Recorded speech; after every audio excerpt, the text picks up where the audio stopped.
Welcome back. This is American Jurisprudence Part 2. I'm Catherine Biondo. I'm a legal reference librarian here at Northeastern. In this lesson, I'll cover what is common law, court hierarchy, jurisdiction, mandatory versus persuasive authority, dual court systems, and the doctrine of stare decisis. The concept of common law is sometimes confusing because of the duality of meaning. Common law may refer to a system of law as opposed to civil law. In common law systems, of which the United States is one, courts rely on precedent, formal determinations from earlier cases.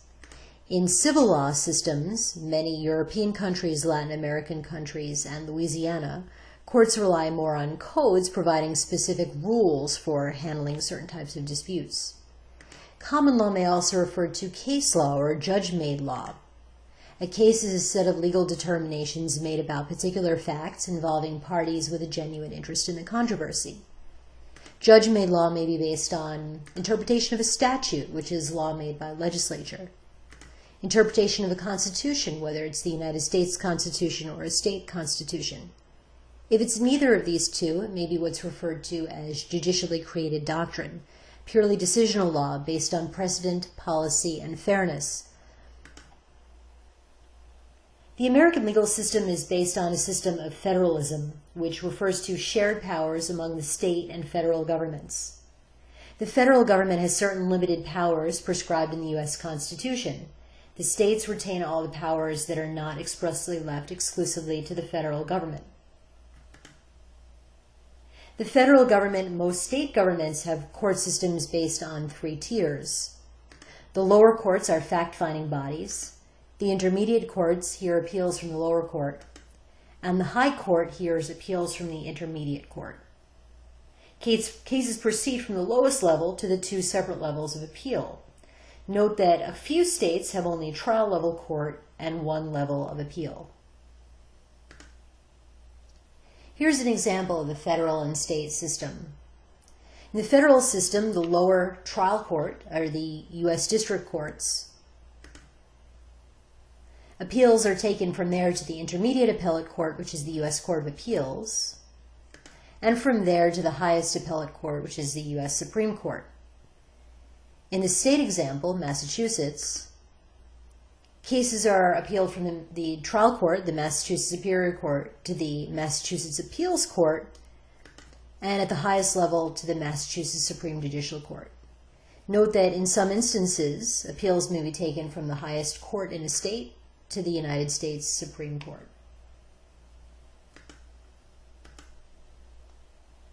So jurisdiction, what type of cases may federal courts and state courts hear?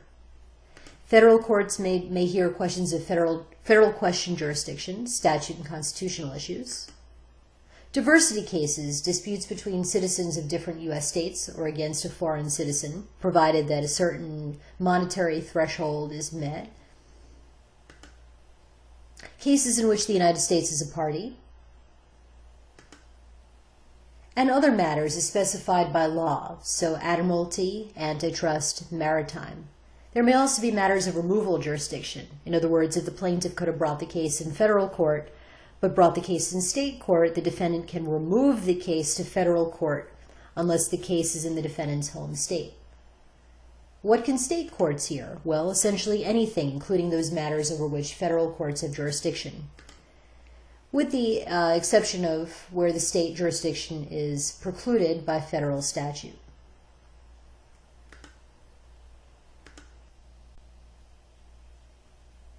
So the doctrine of stare decisis is a fundamental principle of a common law system. Essentially, the stare decisis dictates that like cases should be decided today the same way that they were decided in the past. Let the prior decision stand.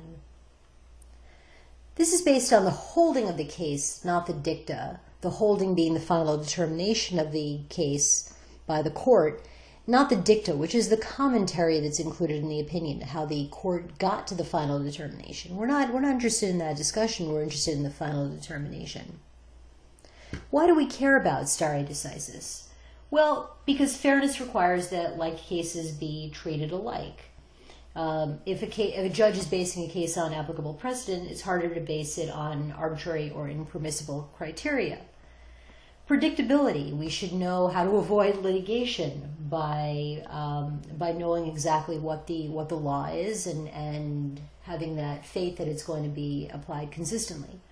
And then for judicial efficiency, permitting judges to efficiently resolve cases without reconsidering the issues that are already decided, and also enhance the judiciary's credibility. Stare decisis depends upon jurisdiction, what geographic region are we in, and court hierarchy, what level did the case arise from. Consider when applying stare decisis, is it a factually similar case? Now these are going to apply to factually analogous cases. If a court decides not to follow the doctrine of stare decisis, it's going to distinguish the precedent, essentially saying that it's too distinct from the prior case for the precedent to apply.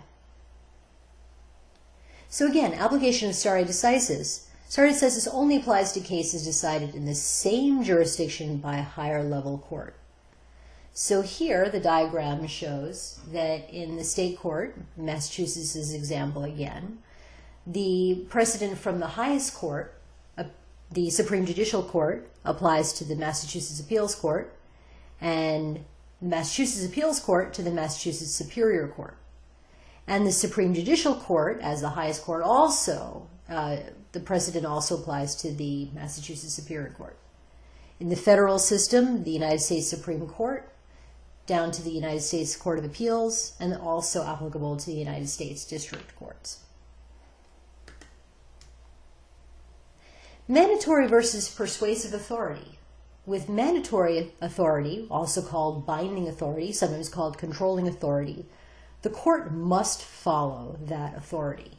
What is binding? Well, applicable constitutions and statutes. In terms of cases, the doctrine of stare decisis applies. Persuasive authority, the court may follow, but is not required to follow. What is considered persuasive? Well, cases that are not binding. In other words, stare decisis does not apply. And any kind of secondary sources. Secondary sources, as you learned in the first American jurisprudence lesson, includes anything that's not law. So all of your encyclopedias and your treatises and any other kind of material that is law review articles, not things that are not cases, not legislation, not administrative law.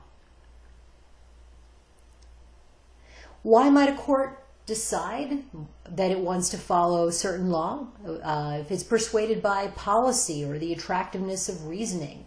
If it's a matter of first impression for a court that this jurisdiction has never considered, it may look to other jurisdictions and may decide that its reasoning is persuasive. Likewise with certain secondary sources. If a particular matter has not been handled before, but a restatement or some other particularly persuasive secondary source, a court may decide to follow. But again, it is not required to do so.